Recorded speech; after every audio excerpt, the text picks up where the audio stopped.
Grace, you really need to understand the gravity of what you've done. How could you be so thoughtless and neglect your duties as a wife? You've caused nothing but trouble for William. You're an awful partner, and I'm going to teach you a lesson. Mother, I have my reasons for leaving. Your reasons don't matter. We're moving into a better apartment soon. If you want to live with us, I'll let you know where it is. I'm sure my mother-in-law is clueless for now. That's fine by me. I'll pass. Thank you. My name is Grace. I'm 35 and work in an office. I've been married to my husband, William, for 5 years. He's 40, 5 years older than me. I always had a preference for older men, but I chose William for his kindness and generosity. We had a strong relationship, so marriage felt like the natural next step. For a while, our marriage was steady, but soon, unforeseen problems began to creep into our lives. I lost my job, and shortly after, William was let go as well. His company had to downsize due to the recession. I never imagined this could happen, especially since William worked for a reputable firm. I thought our finances were secure for life, but nothing is truly guaranteed.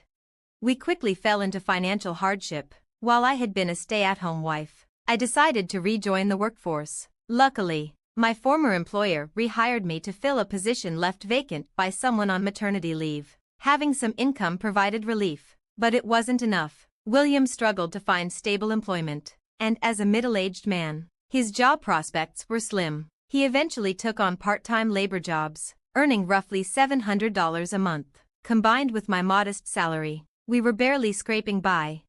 William, the rent here is too much. Shouldn't we move somewhere more affordable? Reducing our expenses would help.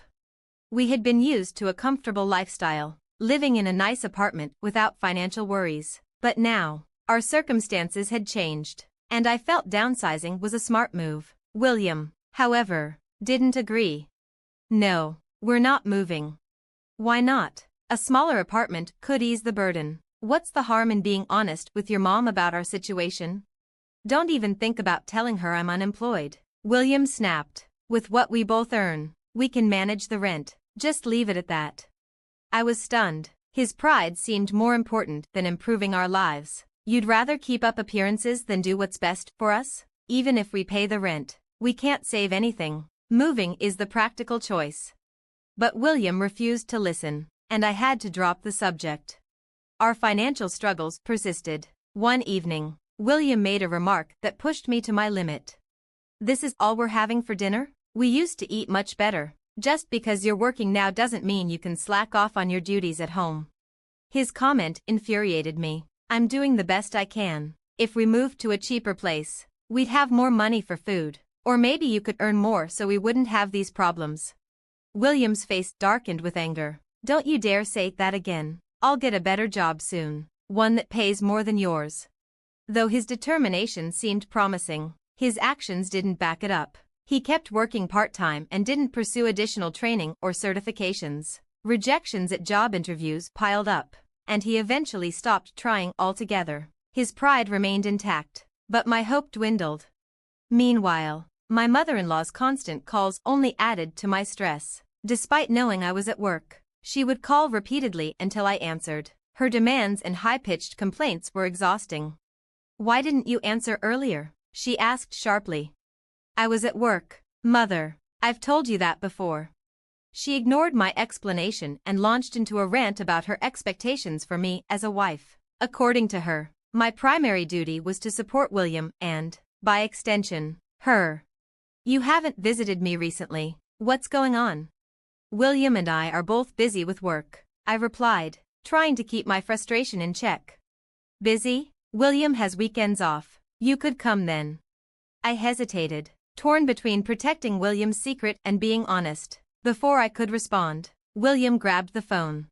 Mom, I'm sorry we haven't visited. I've been tied up with a major project, but I'll come soon. He lied smoothly.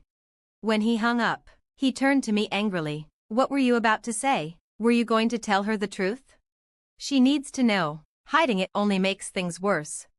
Don't say another word about it, he warned. I'm the one keeping us afloat. You should be grateful. His words stung. I was working full-time, managing the house, and enduring criticism from both him and his mother. I couldn't take it anymore.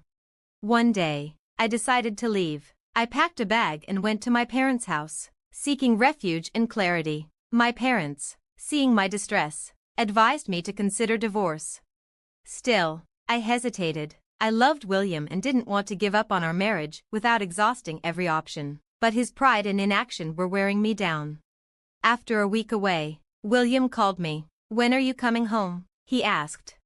"Where's my mail? I won't be home for a while, so you'll need to take care of the house while I'm away." "Don't be absurd. Just come home and handle the chores yourself." "No, I won't. You know how tough housework is. You can take care of the cleaning, laundry, and cooking. Do everything. It's crucial for you to understand just how challenging it is for me to juggle work and housework." I made it clear I wasn't coming back and ignored William's repeated calls. Staying at my parents' place felt so comfortable. For the first time in ages, I could share the chores with my parents. My mom would often say, "You must be exhausted," and she made delicious homemade meals. I was so grateful not to have to do anything, just enjoying food being brought to me. After about a week, I started to think I might stay longer, but the commute was too far, an hour and a half each way. It wasn't practical, so I decided it was time for William to understand how difficult housework is. I came back, worried the house would be a mess, but it was cleaner than I expected. Still, something didn't feel right. When I checked William's room, I noticed his clothes and suitcases were gone. I assumed he'd gone to his mother's, so I called him. "Why are you calling me now? Where are you?" "I'm at my parents' house." "You didn't go to your parents' place right after I left, did you?" "Yes, I did." "What's your point? It makes no sense. You shouldn't have left in the first place." "I'm upset and not going back to that house." "What do you mean?" "I'm moving in with my mom. I'm getting a new apartment." "I don't understand what you're talking about." I was stunned when the voice on the other end suddenly changed. "Grace, do you know what you've done? How can you abandon your duties as a wife and make things harder for William? You're a terrible wife. I'm going to teach you a lesson." "Mother, I have my reasons for leaving." "That doesn't matter. We're moving to a new, better apartment. If you want, you can join us. I'll tell you where it is." I'm sure my mother-in-law hasn't figured it out yet. Well, I'm glad she hasn't. "No, thank you." My immediate rejection shocked my mother-in-law. I was resolute in my decision not to move. "Are you serious? If William is living with me, then unless you come here, you'll have to be on your own. You can live by yourself, can't you? You've been relying on him all this time." "Don't worry, I can manage just fine on my own. If we're not living together, then there's no reason to stay married. I'm divorcing him." The mention of divorce shocked both my mother-in-law and William on the phone. My mother-in-law said, "Grace, we don't need to talk about divorce. I can't stay married to him. I need to get rid of a terrible husband like him as soon as possible." When I said that, my mother-in-law became angry. "How dare you talk about William like that? We don't want your kind of life either. So fine, William, just get the divorce." "No, I'll take care of the divorce papers. You'll regret this." "It's too late for apologies." "Same to you." The call ended. I assumed my mother-in-law and William would show up with the divorce papers soon. I was relieved things were unfolding as I hoped. I was grateful that William wasn't willing to change and had gone back to his mother's place. It made my decision to move on easier. If he wasn't going to improve, there was no reason to stay. I packed up my things and waited for my mother-in-law to arrive. A few hours later, she showed up. "Oh, William's not here." "He doesn't need to be. Go ahead. I had him fill out his part already. You just need to finish yours quickly." She handed me the divorce papers. I noticed William's section was written in shaky handwriting, like he was reluctant. My mother-in-law started ranting. "William is such a wonderful man, even with a terrible wife like you. He was hesitant about the divorce. I'll never forgive you for causing trouble for such a great man. I hope you live badly and regret it." While I filled out my section of the form, my mother-in-law kept yelling at me. William's pride had stopped him from telling his mother the truth until the end. "What a pathetic man he is. What happened to your house?" "I saw it." "Well, if you want to come back, there's no place for you." "No, I won't." "How much did you sell it for?" "It was old, so it must have been cheap." "That's none of your business, but since I'm being kind, I'll tell you it was around $50,000. It's not a huge sum, but enough for retirement." William will pay for our new apartment. I'm surprised you got approved. What are you talking about? William's high class. It was expected. So, you deposited the money into William's account? How did you know that? That's not important. Stop asking. You're just like a divorced woman. Clearly, you still care about him, but it's too late for that. Don't worry, I've already agreed to the divorce. When I said that, my mother-in-law snapped and left. I was thrilled to be free from both her and William. I packed up the rest of my things and moved back to my parents' house. I discovered a lot of things I had collected for my small apartment. By leaving, I had provoked my mother-in-law, which helped me escape the financial strain. There was no way I was going to hand over any of William's property. She could deal with it. Even now, I find it amusing to remember how pale William looked when we discussed the property division. Then, about 2 years later, I received a call from a number I recognized. I thought it might be work-related and picked up the phone, only to hear from my ex-mother-in-law. Oh my God, Grace, please help me. Don't call me that. We're strangers now. Please don't say that. I'm in trouble. Huh? Can't pay the rent and running out of savings? Yes. He didn't tell you about the financial problems until things got really bad, did he? Oh, you knew?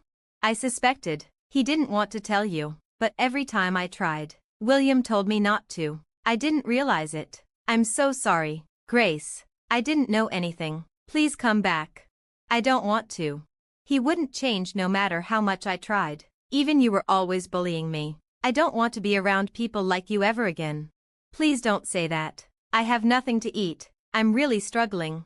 According to my ex-mother-in-law, William had been trying to keep up appearances and hadn't told her about the financial trouble. He used the $50,000 from selling the family home to cover rent. But when he stopped spending on expensive groceries and luxury meals, his mother grew suspicious. Eventually, he burned through that money and is now broke.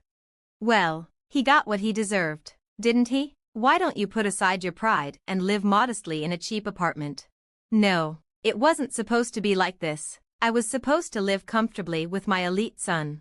My ex-mother-in-law cried as she spoke, but I quietly ended the call and blocked all her numbers. I even filed a restraining order just in case. They always seem to rely on others, whether it's parents or children. I've learned so much from this and am determined to live independently. I've refocused on my life and am moving forward. The truth is clear, William continued to live beyond his means, and my mother-in-law only blamed me without ever questioning her son. I'm relieved to have cut ties with such a difficult duo. I'm confident I can live independently and hope to meet a wonderful person in the future. I wish for happiness and success moving forward. Thank you for watching. If you enjoyed this video, please subscribe to our channel. See you next time.